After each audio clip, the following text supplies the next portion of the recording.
Hey everybody, welcome back to the Parkinson's Disease Education Podcast here on YouTube and everywhere where you listen to podcasts worldwide. Today, you're going to hear from a friend of the show, Mr. Ian Robertson. He's been on the podcast before, and he is a great thinker and loves to ask great questions. So I can't wait to share this conversation with you. This is going to be broken up into several episodes as the conversation spanned just about an hour. But we talked about a ton of stuff that could benefit the entire Parkinson's community, and I'm really looking forward to you seeing it. So in this first episode, we're going to be talking about off times and whether or not you should exercise during off times. Are there better times to exercise than others? You'll find out in this episode.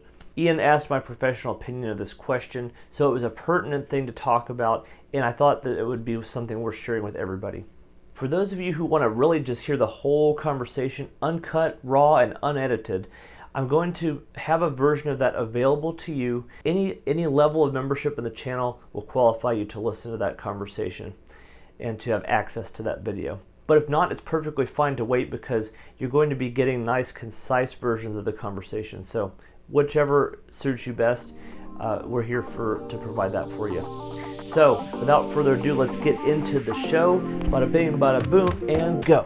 Welcome to the Parkinson's Disease Education Show, where we demystify the disease and empower you as the person with Parkinson's disease to reach your true potential. The content contained on this show is for informational purposes only and is not meant to be a replacement for information or advice that you receive from your in-person medical or therapy professionals. If you haven't already, I hope you'll consider subscribing. And for an even more personalized experience, please ask us about our memberships. Now, without further ado, let's start the show. Hey everyone, welcome to the Parkinson's Disease Education Podcast. We have friend of the show, Mr. Ian Robertson, with us again today. Welcome back, and it's great to see you again. Ian had brought up some topics that he thought would be great to discuss, and I'd love to share the conversation with everybody so that we can all benefit from our musings, shall we say. So just as a brief reintroduction, Ian was on the show before. He is a person with Parkinson's and has been diagnosed since 2012, so 11th year now of Parkinson's, living with Parkinson's, and hails from the northern Canada. So just as a positive note, one of the things that a lot of folks I've worked with Parkinson's experience is sometimes folks stop things that they're doing to have fun. Sometimes people continue to do things that they have to have fun. When we talked with David on the show, he kind of highlighted a lot of the things that he does to continue to entertain himself and to stay engaged. And Ian was also just sharing with me that he was on a trip canoeing. So that was a great adventure. So just to show you that life with Parkinson's doesn't mean the end of life. It means the beginning of a different life. But with that said, we'll jump into the topic. One of the things that Ian was asking about was off times. You experience a lot of the gait imbalance issues that you have during off times.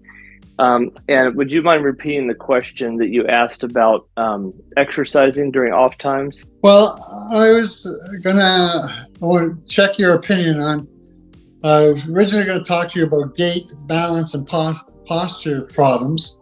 And Right. Most of those happen during my off times, during my motor fluctuations, going from on to off. And I was just wondering what your opinion is about exercising during our off periods. I have my own opinion on it. Okay. I think I remember what your opinion is, but let me shoot a question back to you first before I say anything. What if any? What is your specific experience during off times if you try to exercise? It's harder. Sure. But my rationalization is that when I'm going to fall or trip or experience freezing, it's probably when I'm going to be out and about somewhere, and I need to have those skills to be able to get from a dangerous situation to a safe situation. And if I don't work on those, I'm not going to have those skills. Okay. And that's why I think I got to push myself through those off times to acquire those skills that will benefit me when I experience those situations. Yeah. I honestly, Ian, I would say that our opinions probably align on this a little bit. Professionally speaking, as a physiotherapist or physical therapist, I'd say that as you kind of put it, the off times really are where you really need those skills. If you're trying to either prevent a fall, you're trying to get out of a freezing episode to keep the steps going, that is when you need that extra push to move, even more so than when you're on. Exercising and pushing yourself and doing intense exercises during on time is valuable because it does provide you a good timing to work on the quality and quantity of movement that you can get. But conversely, when you are off, as you said, it's more difficult. Learning how to move better in that situation, I would argue, is a safety imperative. As difficult as it may be to do that. Like I look at it as, like I agree with you. You got to practice it while you're on. Like introduce yourself to those on more times. But, yes. That's the theoretical side, shall we say? The practical side is, can I do it when I need it? Yeah. Well, and frankly, I mean, let's say, for example, if I'm working with a patient one-to-one on a session, it isn't uncommon that during therapy protocols such as LSVT big or even other techniques, from one day to another, going to someone's home, working with them one-to-one, that they may be more off on certain days. We definitely don't alter the protocol unless it's for safety purposes. For example, if for whatever reason on that day, it's truly not possible to safely execute exercises without some form of adapting, let's say holding on to something with one arm for balance, a little bit of extra balance support, it's things like that. So we don't completely eliminate the practice. In fact, we do push through it as much as possible. Because you need that extra dopamine and the physical effects, the positive effects of exercise, regardless of what state you're in. Yeah, you had mentioned something about having something that could use safely, and that's another skill I think we got to learn when we're off is to recognize the potential things we could use as a safety measure if those experiences happen. And I know I've talked to you before that I don't exercise for the sake of exercise. I exercise for the sake of practice. Like it's a competition I'm in. Yeah. And so I walk into a room, I'm constantly scanning what's an offensive threat that I could have, what's a defensive threat that I can have, and how I can transition from one of those when I need it. And it's a constantly being aware of the playing surface that you're on. And those things can by people that are being introduced into the situation or people that are leaving the situation. Say you're in a banquet facility or something where there's constant change. You got to be on high alert. And so your mind and your vision have to work to coordinate some sort of plan of attack if those things hit you. And I believe that's a definite skill set that we have to learn to balance those things. Well, excuse me, in everyday environments, there are threats to safety. And a lot of them they're jumping out in our face, but we don't see them, especially if we don't have an issue.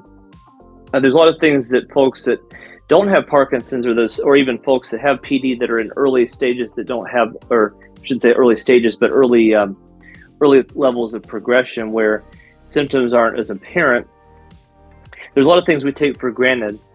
There are places in the house that have inherent trip hazards. They have inherent hazards that, for example, sharp corners on countertops or bathroom vanities or things like that. Those are areas that could potentially be head injuries or worse if a fall were to happen. That's just an example, but it's as you said though, if you look at it as something somewhat of an adversary to be conquered, I guess that's not the way to put it, but you know what I mean. Like you're looking at it as a you're looking at it and being aware of the fact that it's a threat and coming up with as you said, a plan to avoid that threat.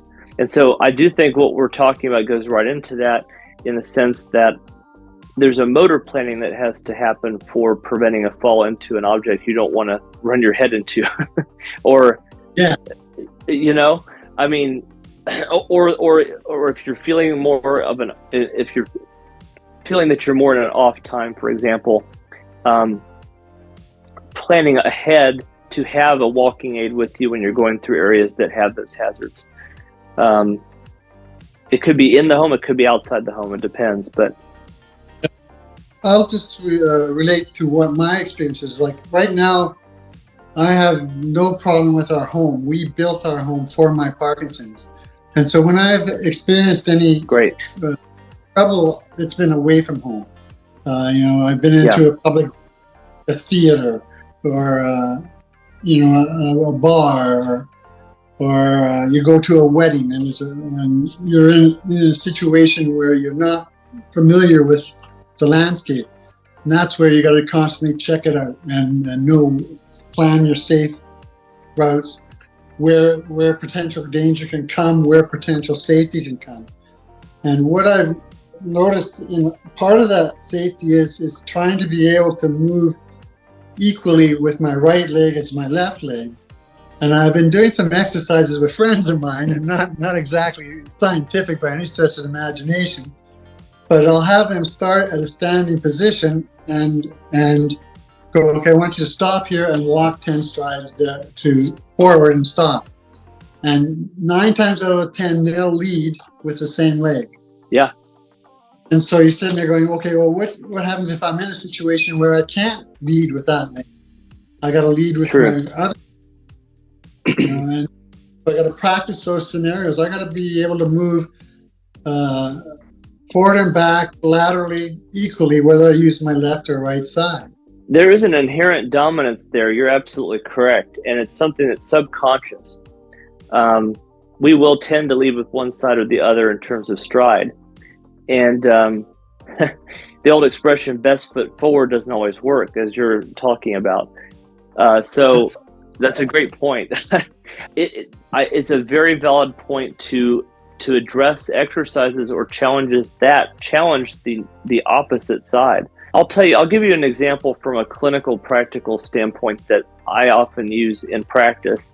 In clinical practice, when I work with folks doing LSVT big, one of the things that can happen with the laterality that Parkinson's tends to result in is that there will be typically a side that might be a little bit more bradykinetic, moves a little slower, moves a little weaker than the opposite, even though to the naked eye it might not appear to an outsider very different. But I can pick up on it a lot of times, and I'll confirm with the client and say, hey, it seems like the right side is a little harder for you to move. Is that correct? Yes, I've noticed that too, they'll say. And by the way, you had mentioned about left-right dominance. I've noticed the laterality aspect of that does not pick and choose whether it's dominant or non-dominant side.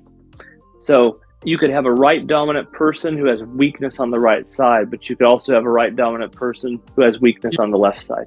So, but the point being that if you're going to do, one of the things that I tell people, or what I tend to do in practice, is I always start with the better side, at least to give them an idea of what the best movement is possible that they can do. And then when we shift to the more impaired side, I say, okay, I want you to do that as big as you did on the other side. Remember what that felt like, and do it the same way. So you're doing a similar thing, and in the sense that you are having them practice on the less strong side, or I guess strong may not be the word, but the less the side that's less likely for them to choose. Great. I hope you are enjoying this conversation. It was super fun to sit down and record this with Ian. Listen, if you're looking forward to the next episode, I'm right there with you. So be sure to subscribe and hit that notification bell so that you will be among the first to be notified of that new video dropping with the continuation of this great conversation. Be sure to leave your comments below. Let me know what you think about this video. Ask questions of myself or Ian. That's a great way to start a conversation. And I look forward to seeing you next time. As always, be empowered.